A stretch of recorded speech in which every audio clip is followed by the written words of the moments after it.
ariko se mwana wa isoko ntamubona yaba yaragiye kure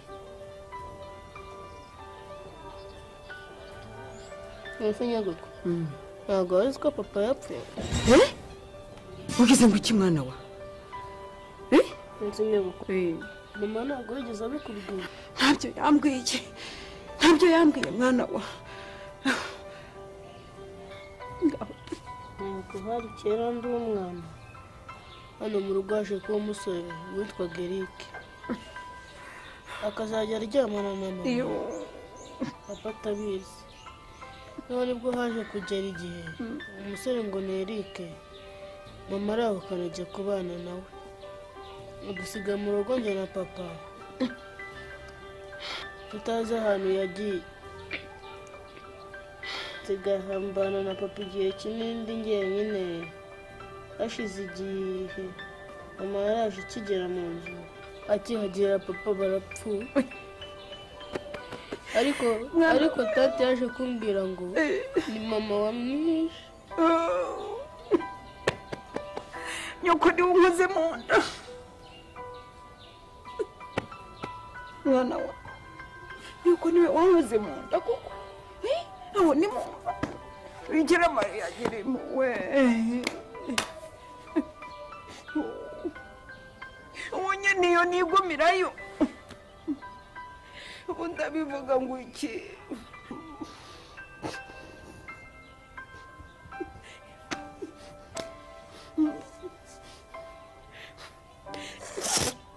niyo mbimenya sinze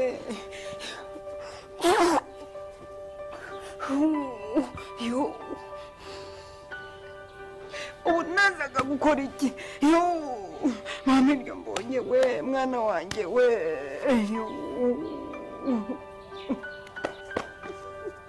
ngayaye we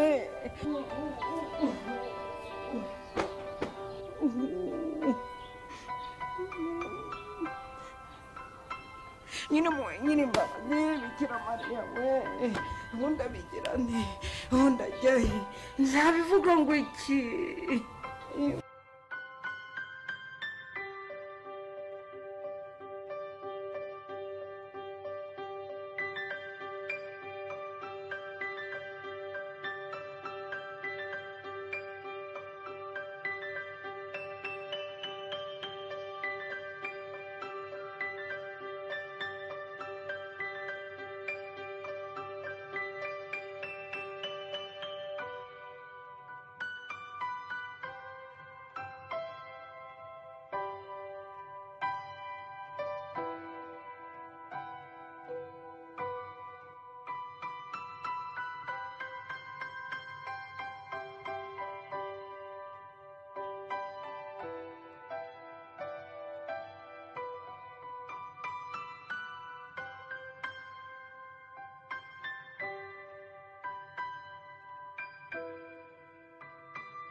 Ni karibu.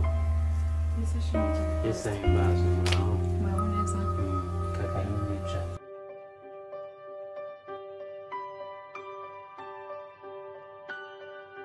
Amakuru ya? Amakuru ni meza. Mwakomeye. Turaho uri iki? Ku byo twasengeye ubushize se hari icyo Imana iri kugukorera?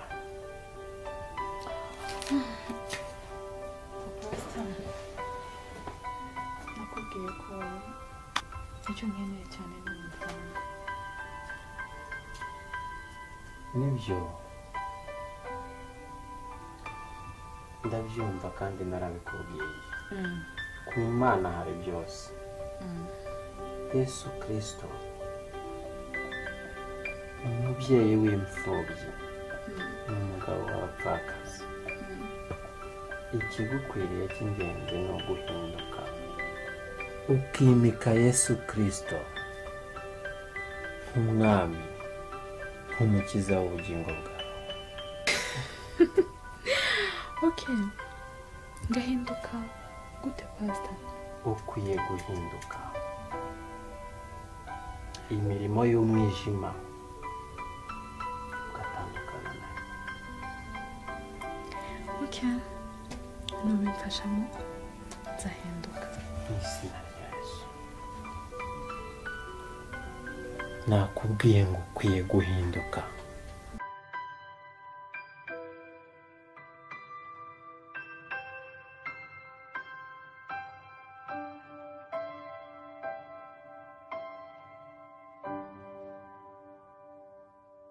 Mana yo mu ijuru, Imana ikomeye, Imana iri hejuru ya byose, mu izina rya Yesu Kristo ndirukana imyuka mibi, imyuka y'abadayimoni, imyuka y'ikuzimu, imyuka y'abapfumu, imyuka y'abakonikoni, ndayihambiriza ikuzimu mu izina rya Yesu. Oh Yesu Kristo.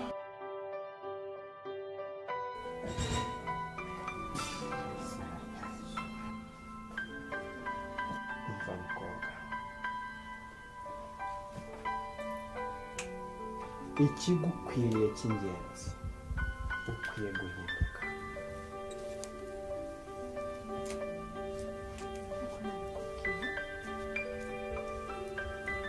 nubimfashamo nzahinduka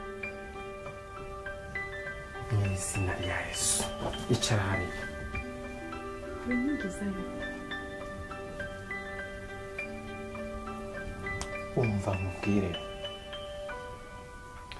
ikigukwiriye ni uko uhinduka ugatandukana n'imirimo y'umwijima, nibwo ibyifuzo byawe bizagerwaho.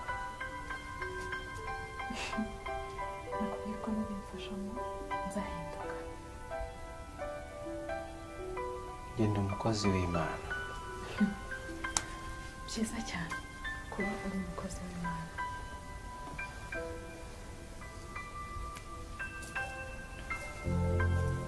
Niwizera ugahinduka byose uzabibona. Turi kumvikana?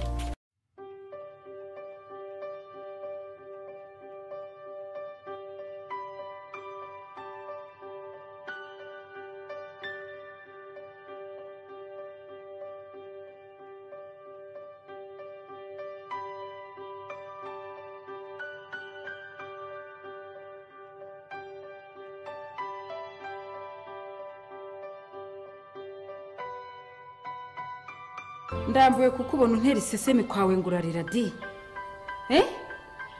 nkaho kazi neza yuko ibi ngibi atari ko kabikoze.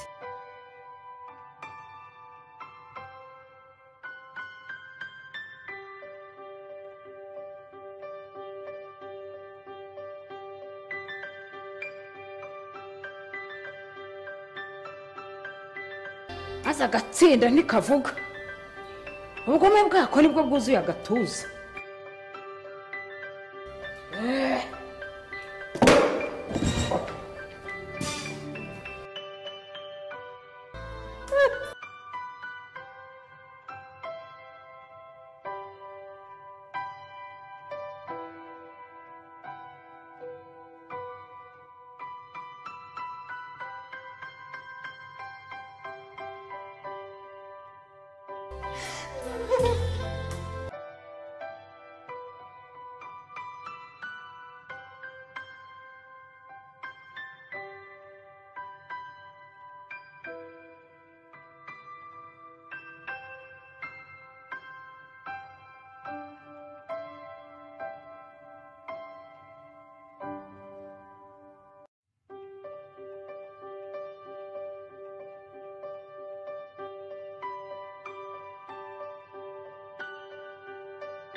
ibyo mama wakubwira ni ukuri wahagurutse ukamusuhuza.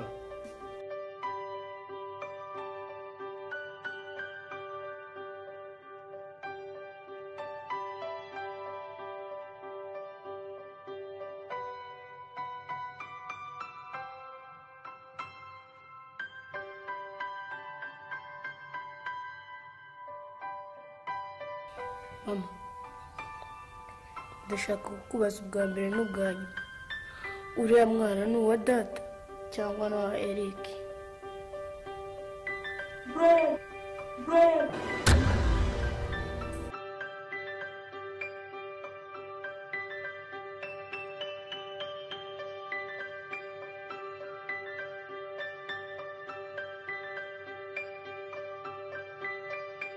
ariko si ubu koko yapfuye. Mani byarangiye ahubwo dushaka tujya kumushyira.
Ma! Ma!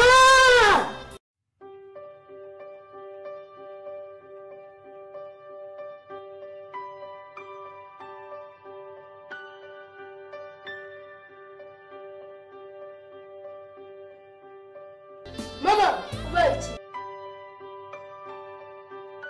Ma! Ma!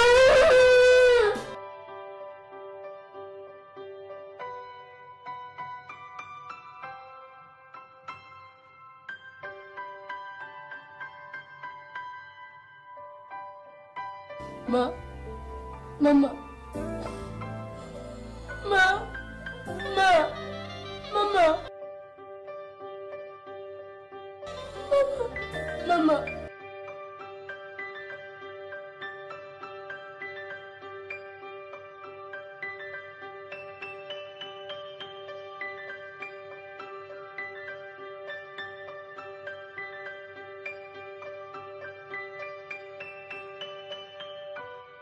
wangu turarazutse wasanga azutse wa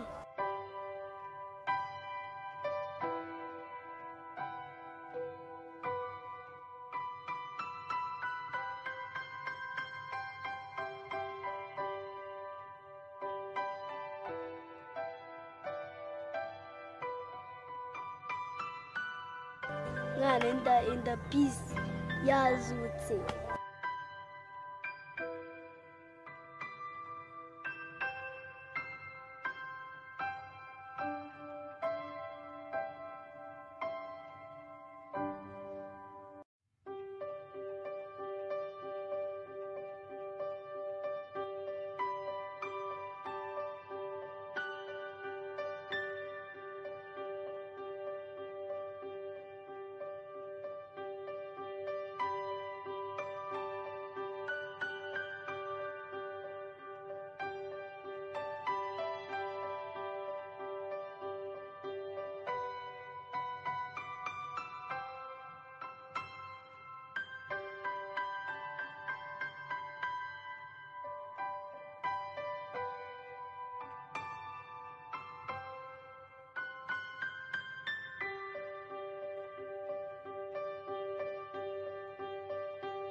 Allo?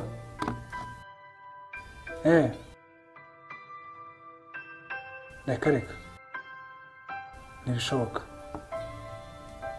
Okay, reka ndebe.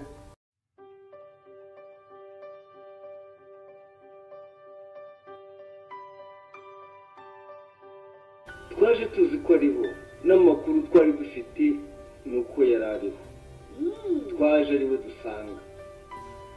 Murakoze rero kuba tuganiriye nk'uko nabibabwiye ko ndi umunyamakuru.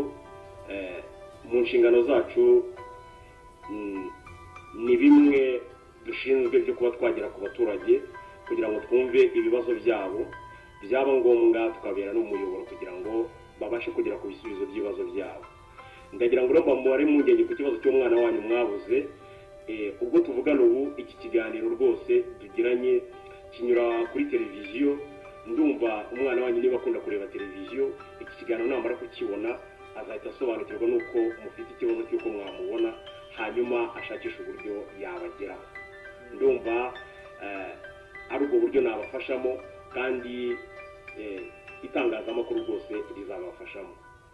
Turimo rero turagana ku musozo w'ikiganiro cyacu, turimo twegera umusozo. Nagira ngo mbasabe mugire ubutumwa mwagenera bamwe mu baturarwanda nabo baba bafite impungenge izo kuba batahuka mu rwababyaye bagafatanyiriza hamwe kubaka igihugu cyabo n'abandi baturarwanda. Abo rero bakiri hanze bo natwe tukiriyo twikangaga baringa, nibaringa rwose n'ibyo bihuha baba bakira rwose. Nabashishikariza gutaha, natwe dutashye ntabone ko twasigaye. Ubu se n'ikibazo ntabwo dufite aho tugeze. Batahe rwose, mu Rwanda ni amahoro, hari umutekano, hari amashuri, abantu baravuzwa, yewe nta kibazo. Ibyo nakubwira ni byinshi, ariko nabakangurira gutahuka mu bababyaye, bakaza rwose batishisha, ntibakomeze kujya bumva ibihuha n'ibyo twumvaga turiyo. Ahubwo bakajya bakurikira amatangazo yo kuri radiyo, kuko natwe niyo yatumye tuza. Bagatahuka. Mu Rwanda ni amahoro, mu Rwanda dufite umutekano. Murakoze rero kubw'ikiganiro tugiranye. Ndabona twerekeza ku musozo wacyo. Mbashimiye uburyo mwanyakiriye. Inshuti rero mwari mukurikiye ikiganiro kuri televiziyo, naha tugicumbikiye. Tuzongera gusubira ubutaha, gusa mugumye muryoherwe n'ibindi biganiro televiziyo yabageneye. Mugire ibihe.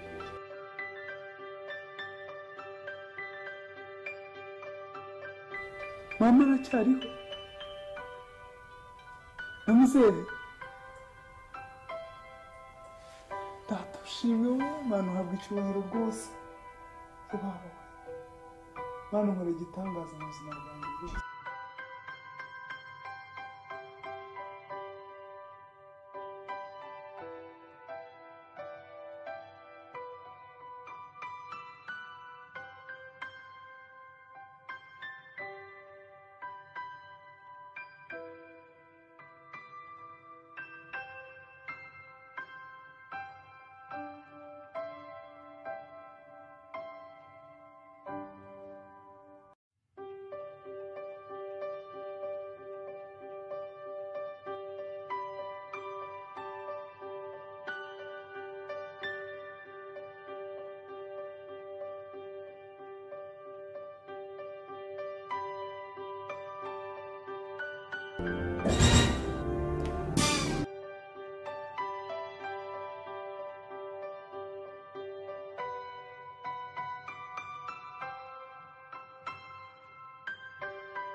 ndacyari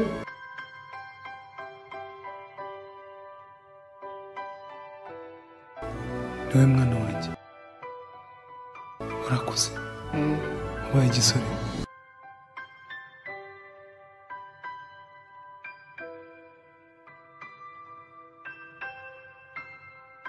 amakuru yawe meza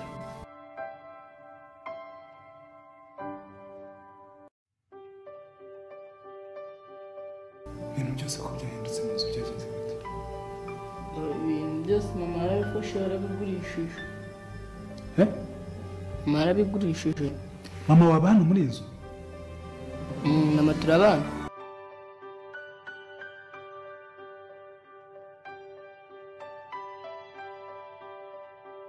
hari ibyo wambwiye ngo Fabiola yarapfuye uri seriye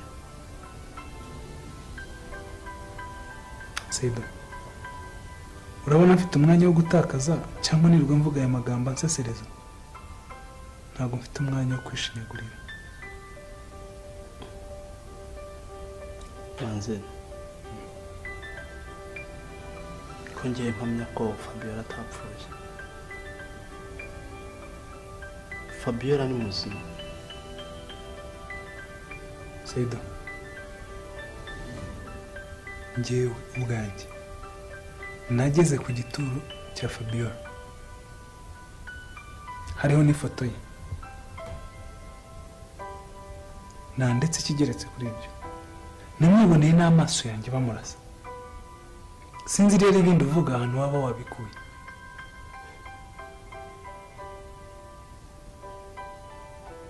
manzi ndajya mubwira ko Fabiola ari muzima Saido niba ari ibyo byakuzinduye ndagira ngo nkubwire ko ntakeneye kongera kumva ndetse n'inshuro n'iyi nimwe mbwira aya magambo kuko ndabona usa n'umuntu waje kunshinyagurira sinshaka kongera kumva umbwira aya magambo ubwo ngiye kwerekana mu cyumba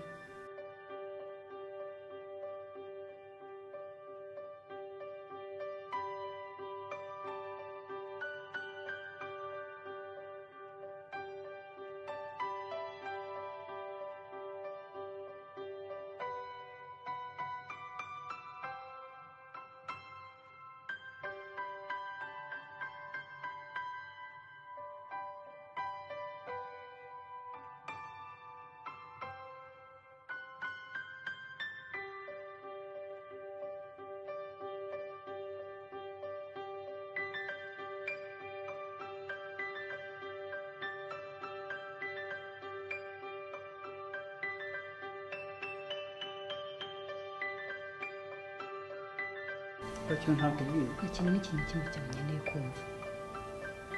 wicare ibintu byose birarangira.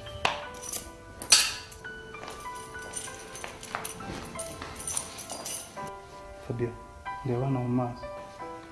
Ntabwo ushobora kunyumva. Icyo utabona ni iki tuvugishije ukuri. Ikintu kidasanzwe nakubwiye ni iki? Kugukoraho gusa. Njye nakubwiye ngo ntabwo byashoboka. Niki kidashoboka ariko kuko tuvugisha kuri Fabio. Asicara hirya tuganira.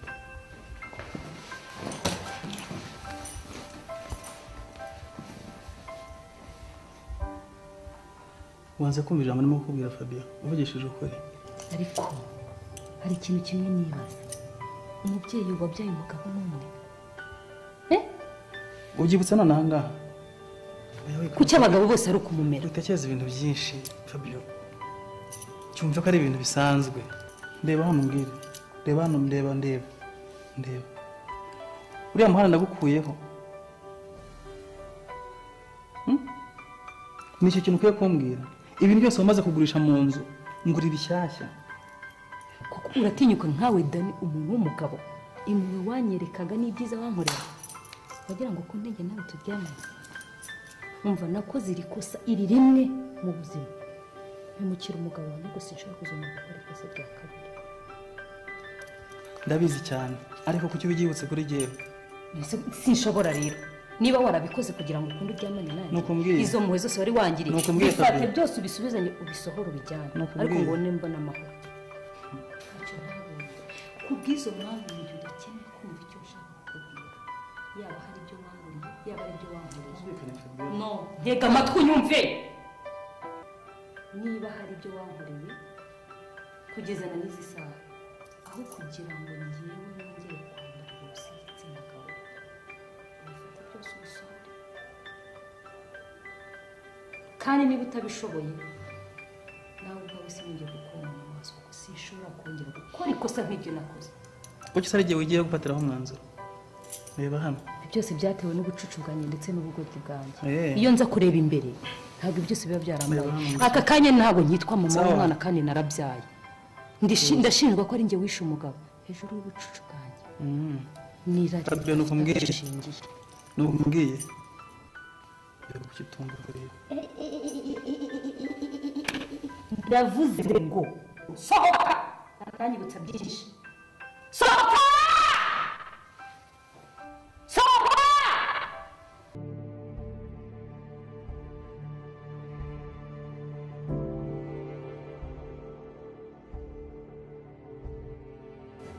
N'ubu ibyo ndikubwira ntabwo wabyumva.